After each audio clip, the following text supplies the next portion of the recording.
Jealousy is a powerful force capable of breaking many human relationships. Whereas 27:4 exclaims, "Anger is cruel and fury overwhelming, but who can stand before jealousy?" It's all too easy to become jealous of others and start complaining ourselves. We have such fragile self-esteem and are prone to an inferiority complex. This past Tuesday saw the official launch of our daughter Emily's new book, Atlas Girl. Over 250,000 people received a thunderclap about it on Facebook and Twitter. Many kind blogger friends helped get the word out through posting blogs about the book.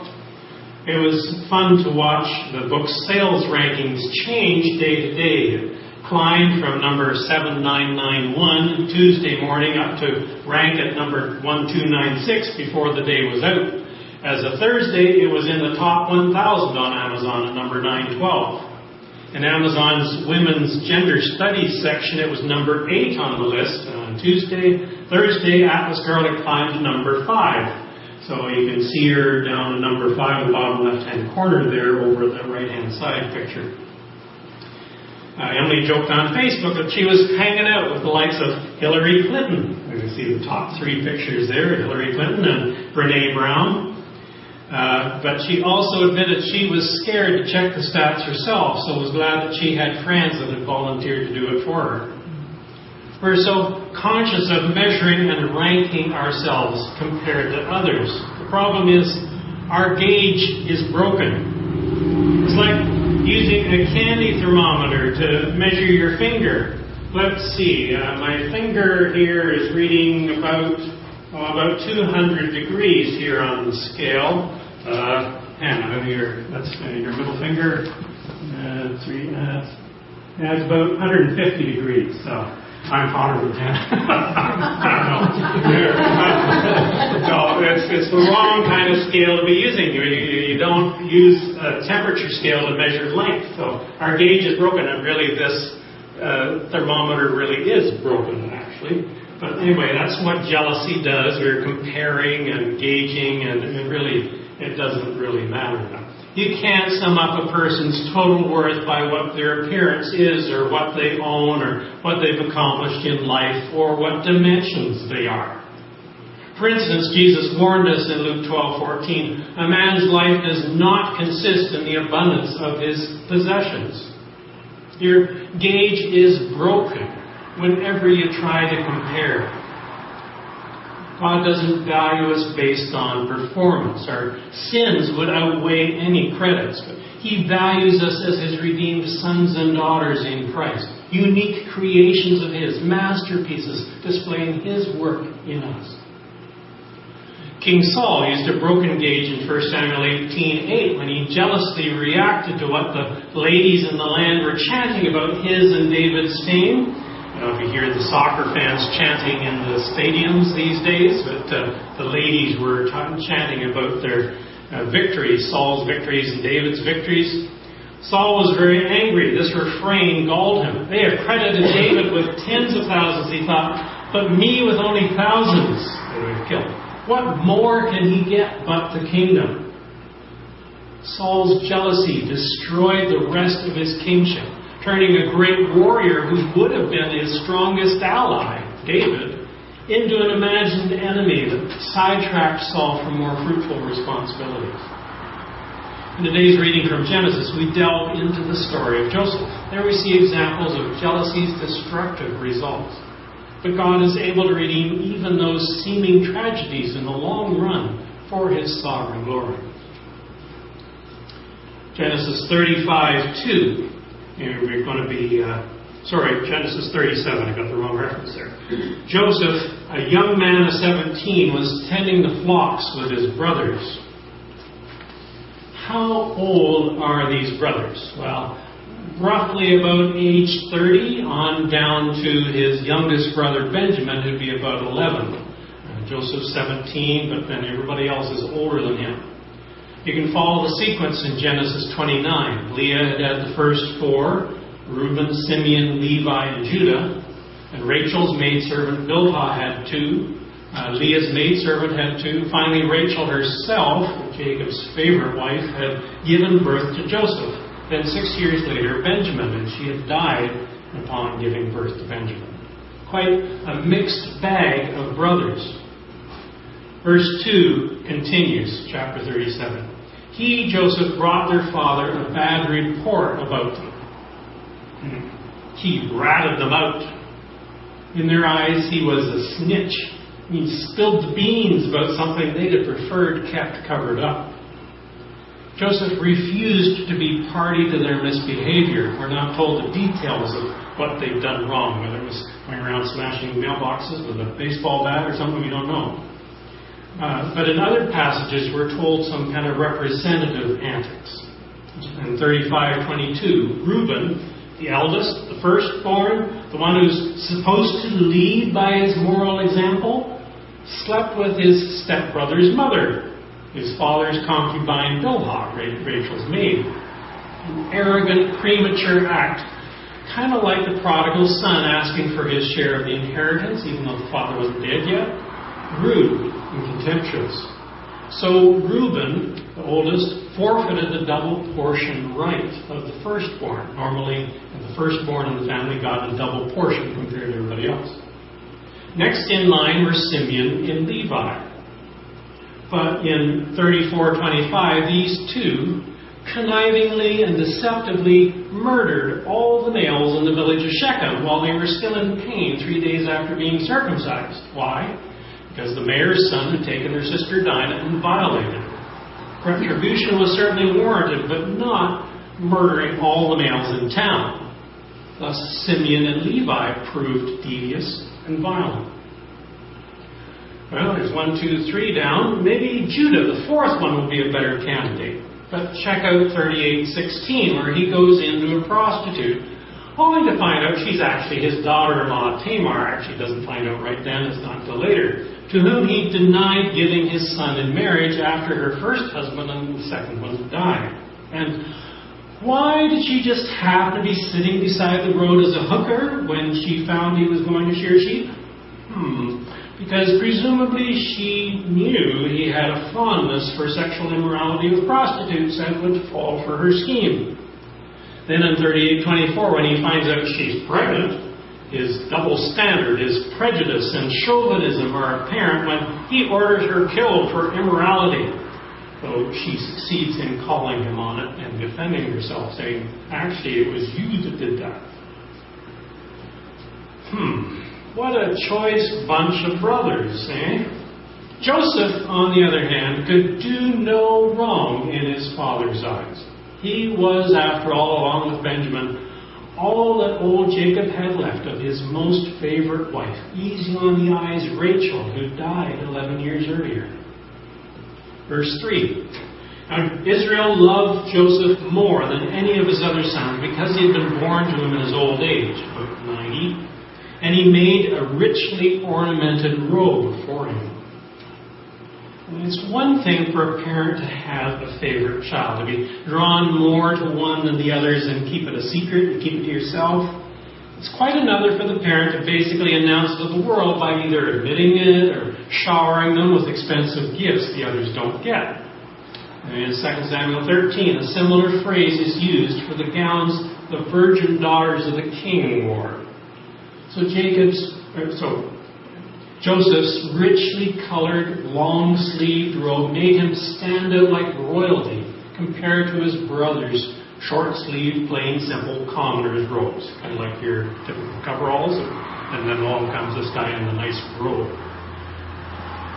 This was a token of Jacob's intention to make Joseph, second youngest, mind you, second youngest, making Joseph head of the tribe instead of the firstborn.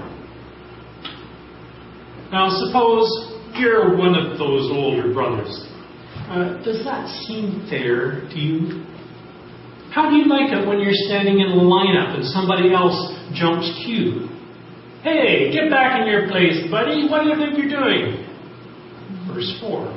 When his brothers saw that their father loved him more than any of them, they hated him and could not speak a kind word to him. Sounds like jealousy. So Joseph already had 2 strikes against him. ratting out his brother's bad behavior and his father's favoritism flaunted before them daily in the royal-style robe.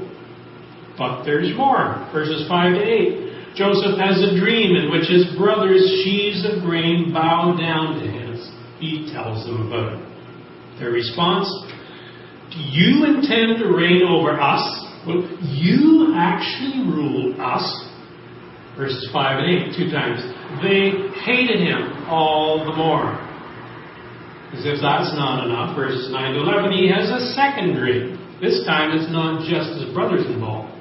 No sheaves of grain in this dream. The sun, moon, and 11 stars. Emphasis on the 11. Get it? 11 brothers, remember? This heavenly constellation representing his family was bowing down to Joseph directly. The little twerp.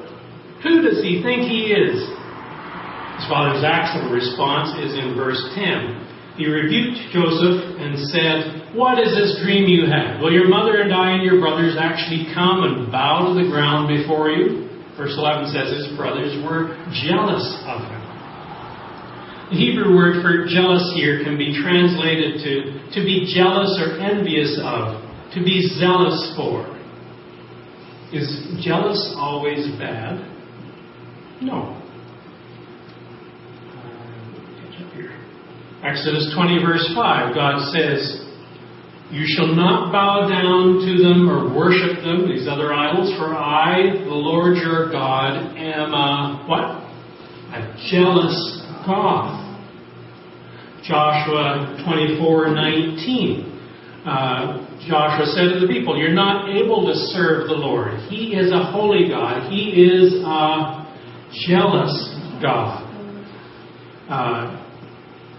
He will not forgive your rebellion and your sins.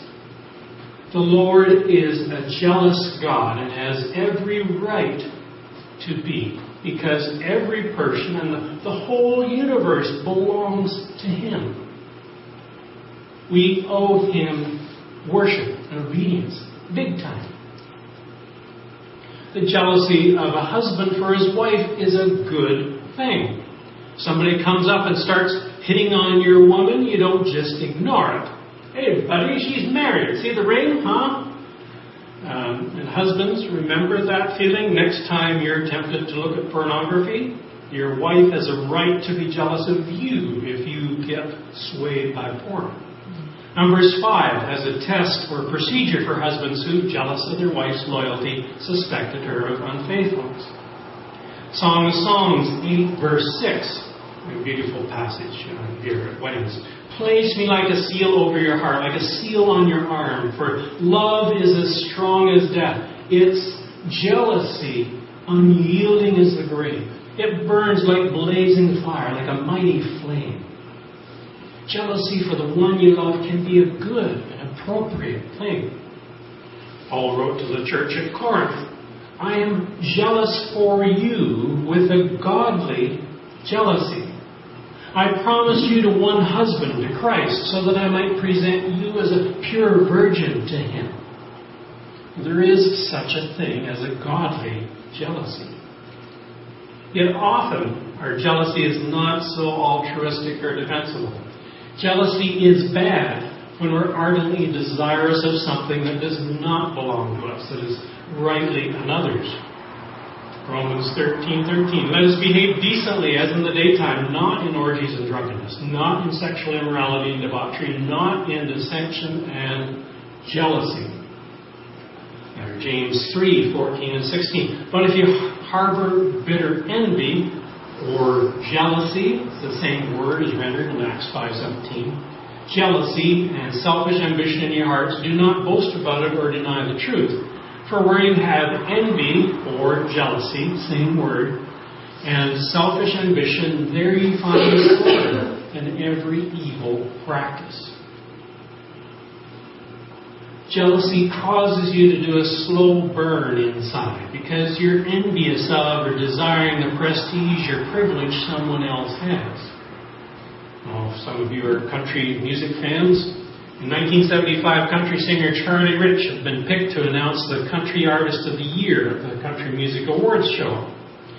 Well, that year the award went to John Denver, who had not experienced a warm reception at that point in the country music community. In fact, many people despised him and his style of country rock that was changing the direction of country music. When Charlie Rich opened the envelope, rather than announce John Denver's name, he took out a cigarette lighter, set fire to the paper bearing the winner's name, and walked off the stage. Isn't that a suitable visual of what we'd like to have happen when we're jealous of someone? Jealousy burns like a blazing fire. Step back a minute and notice how the roadmap of jealousy in this passage leads steadily downhill. First, there's misbehavior, guilt, bad report that Joseph fills the father in on. There's flagrant favoritism, a richly ornamented robe, rubbing Joseph's preferential treatment in his brother's noses day in, day out. Third, dream 1. Fourth, dream 2. So the brothers hated him, verse 4. Hated him all the more, verses 5 and 8. Hate is a murderous emotion. So, when Jacob sends Joseph on a mission to track down his flock-herding brothers after walking some 65 miles to find them, think of that, just a quick little stroll on foot from Blythe to Fairview Mall in Kitchener, say, they're not about to welcome him warmly. Verse 18, they saw him in the distance and plotted to kill him. Here comes that dreamer. Hebrew has a hint of sarcasm, that dream expert almost drips with contempt, put down as if to imply, you don't deserve to have what for some unfair reason you do. You know, Hitler was jealous of the wealth of the Jews, so he set out to create an image of them as non-persons, less than human, so he could then expropriate their property and destroy them without protest. Jealousy wants to diminish and destroy the other person who seems to have the advantage. Verse 20. Come now, let's kill him and throw him into one of these cisterns and say that a ferocious animal devoured him. Then we'll see what comes of his dreams. So here you have both killing and lying or deceit, fabricating a story that a ferocious animal was to blame. But then, just at that moment, so it happened, an Ishmaelite trader of Kadesh came by from Gilead to the east, heading down the main trade route south to Egypt. How fortuitous that the brothers had just happened to decide to go to Dothan from Shechem, so they'd be beside this trade route. Reuben doesn't seem to be present, so Judah, remember we talked about the mantle of leadership getting passed along to those top 4 brothers? Judah proposes, what will we gain if we kill our brother and cover up his blood? Come, let's sell him to the Ishmaelites and not lay our hands on him. After all, he is our brother, our own flesh and blood.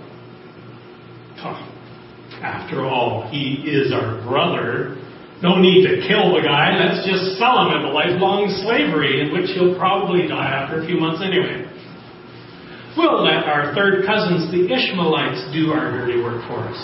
And that way we can pocket a tidy profit into the bargain, 20 pieces of silver. Human trafficking is ever so much more decent a crime than outright murder. Hard to tell if Judah actually wants to spare his brother's life or is more just interested in the business possibilities. Jealousy and hate set up selfishness and attack. What will we gain? What's in it for us? How can I get ahead in this deal at their expense?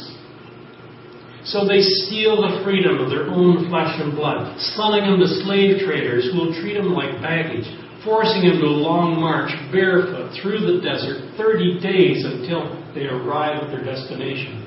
He won't be likely to survive. Then in verses 31 to 33 comes the cover-up, the deceit, the lying, as the brothers tell Father Jacob his 5 sons have been gobbled up by some wild animal and hand him a bloody, ruined royal robe as evidence. Jealousy, hate, murder, enslavement. The roadmap ends in overwhelming grief for Jacob. Verses 34 on, he tears his clothes, wears sackcloth, mourns many days. refuses to be comforted by anyone. He says, "This mourning is going to follow me all the way to my grave." He refuses to be comforted by anyone. So his father wept for him. It's an all too natural fallen tendency to be jealous, to want to impress. One of the highlights of the college freshman biology class was the monthly feeding of a caged rattlesnake kept in the laboratory. One time, the entire class gathered around the cage and in complete silence watched as the feeding took place. The instructor confessed, "I'm jealous of the snake. I never get the class's undivided attention like this." The student answered matter-of-factly, "You would if you could swallow a mouse." Joseph's brothers weren't impressed by the privilege conferred by their father or these mysterious dreams. By being jealous, seeking to put Joseph in his place, they created a trail of enslavement, deceit, and lasting grief. Well, the wonder of God's mercy is that He doesn't just destroy Jacob's family for their sinfulness, but sovereignly turns this whole mix into a means of saving nations. Step back and think about it a minute. What really is God's purpose in all this? What's His goal, His timeline? Here's a timeline overview of key events in the life of Isaac, Israel, and Joseph. At first, you might suppose God is orchestrating things intentionally. I'm going to borrow the pointer there, Hannah. Thank you. In this 23-year period here, here's Joseph here. So he's 17 when this is happening. And then by age 40, he's reunited with the family. They come to Egypt and during the time of famine, and everybody survives. So there's that 23-year period there. First, you might think, well, that's God's focus here. But not just Egypt, but other nations are saved by God putting Joseph in that very specific place of authority and responsibility as ruler in Egypt. But God's timeline is much broader. Back in Genesis 15, 13 and 14, God gives Abraham a brief glimpse into the future. It says, "Then the Lord said to him, 'Know for certain that your descendants will be strangers in a country not their own, and they will be enslaved and mistreated 400 years, round number. I will punish the nation they serve as slaves, and afterward they will come out with great possessions.'" God is going to use this sojourn in Egypt to multiply Abraham's descendants into a great nation. So how far in the future is God planning? Well, this prophecy occurred before Ishmael's birth, when Abraham was 86. So this is the life of Isaac. So we're back about 15 years or so before Isaac here, when just before Ishmael was born. Isaac was born when Abraham was 100. So we're right there. And then Isaac was 60 when Jacob was born, so there's 60 years there. And Jacob went to Egypt when he was 130, and the Exodus happened 430 years later, so we're way up there past the edge of the screen. Now when you put all that together, this 15 and 60 and 130 and then another 430, at least 635 years from the forecast to Abraham in Genesis 15 to the Exodus, when they actually leave Egypt. God's orchestrating all this to bless Abraham's descendants, make them a nation of over a couple of million people when they finally enter the Promised Land. When you consider the sinfulness of Joseph's jealous brothers, you realize this is sheer grace. God can take horrific sin, like the denial and betrayal and whipping and torture and death of Jesus on the cross. God can take something that bad and, without absolving humans of responsibility, sovereignly work our missteps and evil actions into His plan. Well, this is not to minimize the consequences or responsibility of our faults, our past jealousies and hatefulness. But know that needn't thwart God's future for you when you repent and trust in Him. The Lord wants to help us actively redeem any jealous inclinations. Pastor Andy Stanley has written a book, Enemies of the Heart, Breaking Free from the Four Emotions That Control You. In it, he sums up how guilt, anger, greed, and jealousy are essentially seeking a transaction of some sort. Guilt says, I owe you for some evil action I've done to you. Anger says, you owe me for some wrong way that you've treated me. Greed says, I owe me. I deserve to get that new trinket. Jealousy says, God owes me. A CBN.com article notes, of all four invaders, Andy says jealousy betrays the true condition of our heart more than any other. Envy is a powerful force that can wreak damage on any relationship or organization. The remedy cannot be found by balancing the scales or tipping them in the other person's favor. The fact is, somebody's upset with God, and in most cases, they don't even know it, says it. In Joseph's case, the dreams were right. God had chosen Joseph to save many nations, especially his own tribe, the descendants of Abraham. When the brothers first heard the dreams, they scoffed and rejected them. What right did their punk kid brother have to rule over them? God owed it to them to rank better than that. Andy Stanley suggests there are four antidotes for each of these four enemies of the heart. The antidote to guilt is confession. The antidote for anger, where you feel the other person owes you, is forgiveness. The solution for greed is generosity. And the antidote for jealousy? Celebration. Intentionally commend the other person instead of being jealous of them. Congratulate them on that promotion, even if it is the position you'd hoped for. Stanley writes, celebration makes us a vehicle through which God communicates His pleasure. One last example. John the Baptist had good reason to be jealous of Jesus. John 3:26-29. They came to John and said, "Oh, Rabbi, that man who was with you on the other side of the Jordan, the one you testified about, well, he's baptizing and everyone's going to him." Note how John responds. To this, John replied, "A man can receive only what is given him from heaven. You yourself can testify that I said, I am not the Christ, but am sent ahead of him. The bride belongs to the bridegroom. A friend who attends the bridegroom waits and listens for him and is full of joy when he hears the bridegroom's voice. That joy is mine, and it is now complete." John didn't grow jealous because Jesus was baptizing more and his crowds were growing. Instead, John knew the limits and recognized, he accepted what God had allotted to him, and he found joy witnessing Jesus' growing popularity. There's a hint, perhaps, of celebration being an antidote to jealousy back in Genesis 37:4. Here.